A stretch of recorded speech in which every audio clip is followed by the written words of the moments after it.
Hey, good morning, everyone. So, I want to do a video this morning talking about catty woman and how to deal with this. I just did a video about, being for other women, not being competitive, being a friend to other women, and then lo and behold, last night there was almost a fist fight. I was almost in a fist fight that broke out last night at work. This is my crazy life. So let me talk to you about it. So hopefully this will help some other woman. I don't know. So um basically I was brought up, if you get to know me, I was brought up in a huge family. Me and my boss at my other job were talking about this the other day.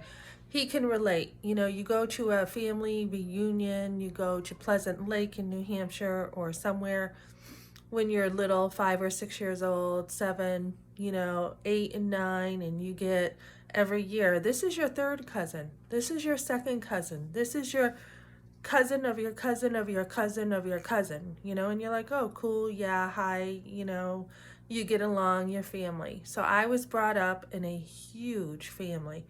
Um, Basically, New Hampshire. I'm related to New Hampshire in one way or another. It's like I don't want to say a like incest state, but it just seems like there's always someone I get to know who is related to me in some way.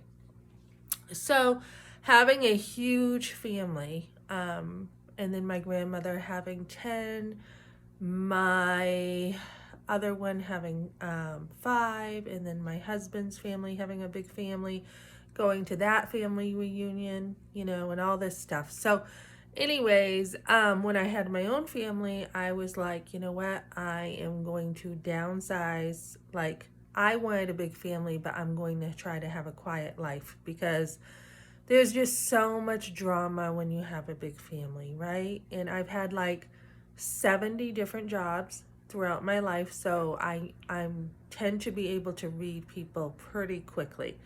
And that's just from experience. And then I've had like 20 different churches I've gone to. So I've been around, so to say, and a lot of, friends and boyfriends, and so I can read people pretty fast.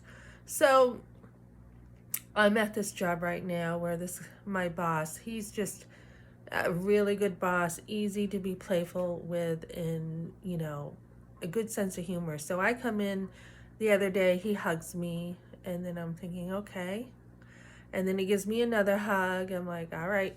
So he's just very playful, and I'm like, hey, he's like, come on, Melissa, come on, we're waiting for you.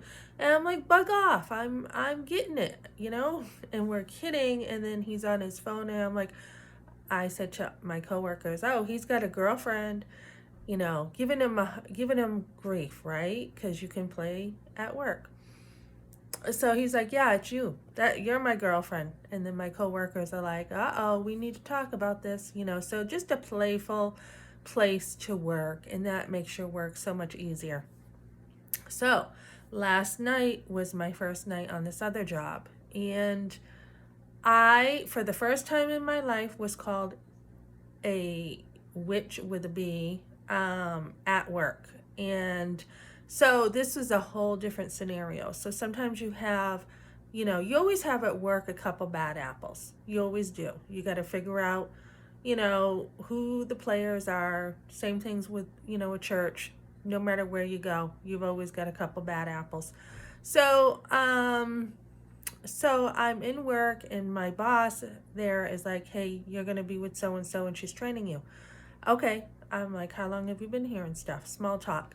2 years. I'm thinking, great. I'm going to get some good training because I have been protective now of my training at work. Because if you don't have the good foundation, you're not going to do as well, right? So, couple jobs here in this state. I had one woman micromanage me, actually pick on me and call it coaching me, when in fact it wasn't, and I had to speak up to her. And that all went downhill. So then I had, most people are nice, most people are great.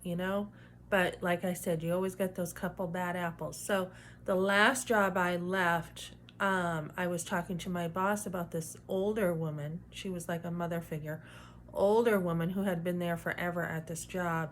And I was trying to take a little bit more from her because she had been there so long. And you know that, she was a gossip, and whatever you do, it's going to get around. So I was trying to be a little more careful here. But he's like, yeah, she just kind of breaks in the new girls. That's how she is. She breaks them in. But if it goes too far, I'll say something. And I'm thinking it's already gone too far. So this job, I'm like, okay, I'm not putting up with this. I'm an individual. I can learn myself. I can, manage myself. I don't need to be micromanaged. So last night I'm following this girl, and within the first hour, it was almost a fist fight, like hour or two. Right away, we almost had a fist fight going on. So I'm following this girl, and this other girl who has been there like a week was in charge of managing this other girl. So the one training me was like, okay, so let's do this. So I'm trying to follow her, and this other person is like, oh, let's work together and do it this way. And she's like, no, if we got food up, I'm going to get the food, and I'm not always going to be working with you.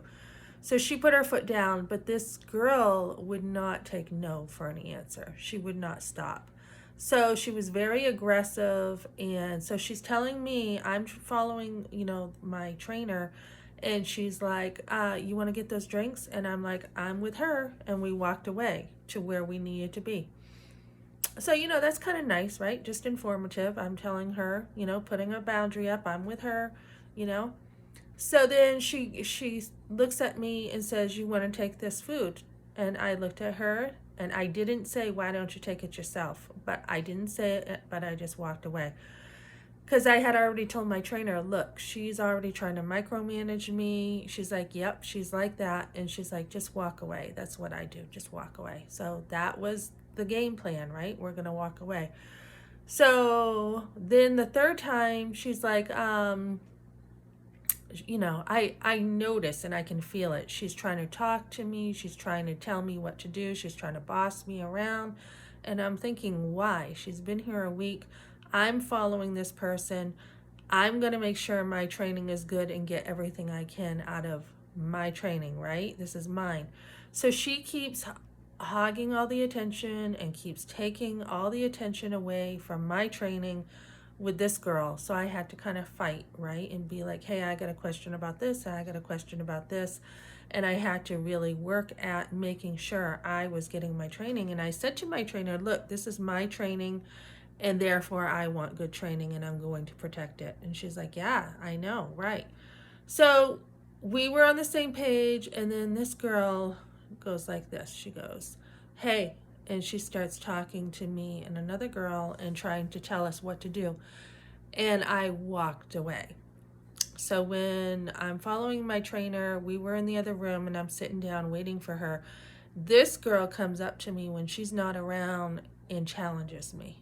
And she's like, hey, when I was talking to you and you walked away, I wasn't trying to be rude. I was just, so there's an excuse, right? I was just, and I interrupted her and said, hey, I said, I have put boundaries up with you. And is there a reason that you don't understand those boundaries? Is there a reason you can't respect me?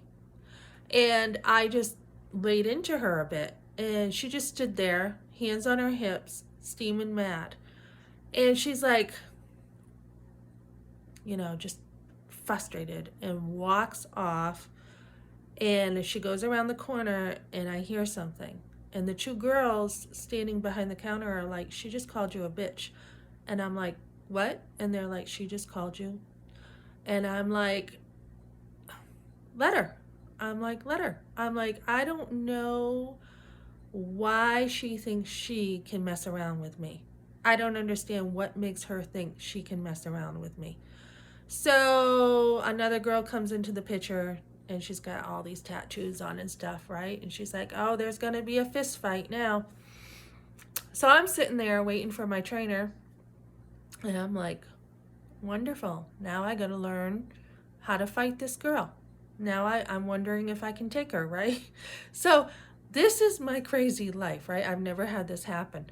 So I was talking to my trainer and I'm like, well, I'll be telling the boss about this, and if she touches me, I will be suing her.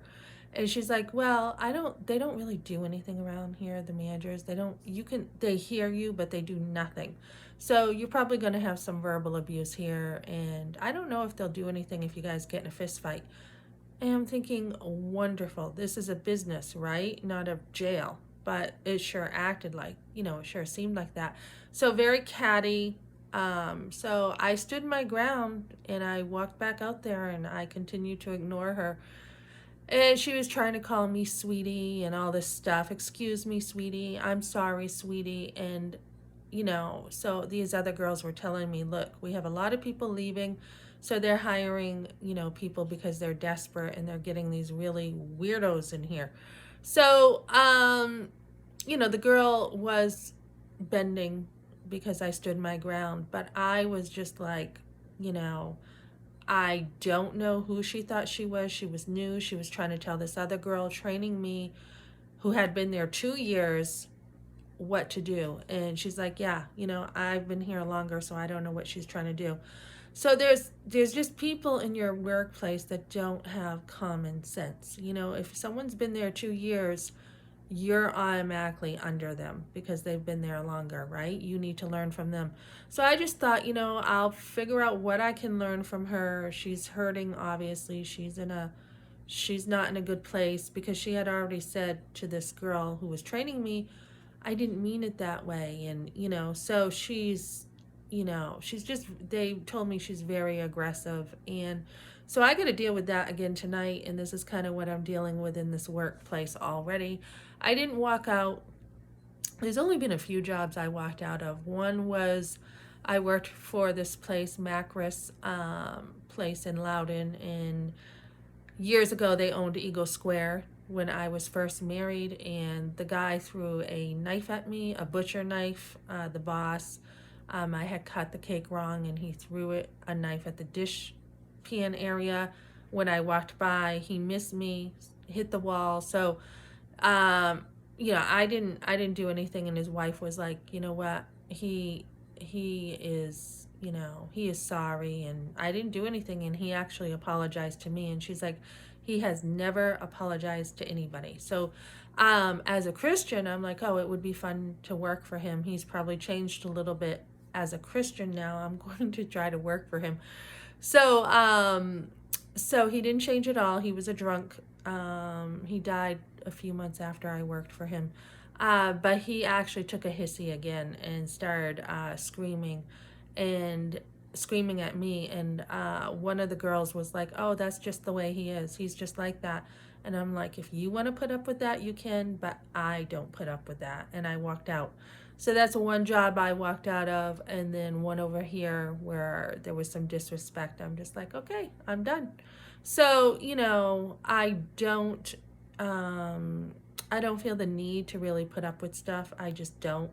And I think respect goes both ways. I think there should be, if somebody's respecting you, there's no problem. You got that respect. And if somebody wants to pick on you and start trouble with you, it ain't gonna go down well. So I just usually try to keep my distance from troublemakers and stay away. So I already saw that this girl has a lack of boundaries. She has a lack of sense, and it's just the way it is. So, like I told my trainer, she's like, "Yeah, I'm an individual. I do my work. I don't need someone bossing me. You do you, I do me, and that's the kind of attitude I think is in the workplace." But so I did let my boss know, and I'm like, you might want to talk to her because this is the way she's acting. So I don't know what he did, but at the end of the night, he gave me like a high five and we're all good. And he's like, see you tomorrow. I'm like, yep, I'll be here. So try not to take work issues too personal, but do put up your boundaries because you don't have to put up with stuff at work. I mean, you're there to work. You're not there to put up with everyone's personal drama. That's what you're there for. So that's what I got for you now. Just be particular in the woman that you are trying to reach out to. Like, you should have like a lion tribe around you, right? You should have like women you can talk to, you know, women who are nurturing you, women who are looking out for your best in life. And I am particular about who I let get close to me. I am very particular. Among all the people I'm always around, you can be around thousands of people, but I will only have a few people I let be around me and get to really know me, because you have to watch your back in life. And I am very careful about who, if I see someone gossiping at work, I will not be their friend, because I know that they will be doing that to me. How somebody wants to approach me and how they want to talk to me is going to say a lot. Like this girl, she couldn't even give me the time of the day of an introduction. Most of the people there are like, "Hi, I'm so and so, and what is your name? Welcome, you know, we're glad to have you," kind of thing. But this girl couldn't be bothered even to find out my name. So you can be around people, but you know, you can be kind to people, but you want to be as wise as a serpent when you are around people. And that includes family too. That includes family that just wants to tear you down. So that's what I got for you guys. Hope this helps somebody. Okay.